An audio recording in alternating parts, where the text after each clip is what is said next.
Oh man, things are about to get interesting with the Sony and Marvel relationship, and not in a bad way. So, a couple years ago now at this point, when The Amazing Spider-Man 2 was a commercial failure, but it did make a ton of money, the whole MCU deal was struck, and we really didn't know the details about anything.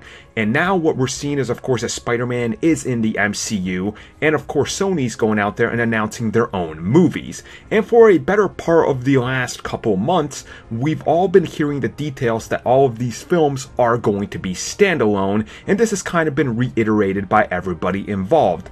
Up until today, where there was an interview with Kevin Feige, who is of course in charge of everything over at the Marvel side, and Amy Pascal, who has her hands in part for everything Spider-Man that's related to the MCU and the Sony branch of things, as she's more or less the one controlling Spider-Man along with Avi Arad. So today during an interview, there's an interesting clip where they're asked about the world that Venom, Black Cat, and Silver Sable are going to be a part of, and she just outright says that yes, all of these characters exist within the same world. Amy Pascal literally comes out and says those movies, referencing Black Cat, Silver Sable, and Venom, will all take place in the world that they are currently building with Marvel Studios and Kevin, referencing Spider-Man Homecoming. And she quite clearly goes out there and says they're going to be different, sections of where these movies take place, but they're still within the same universe. Think of this as Iron Man and Captain America.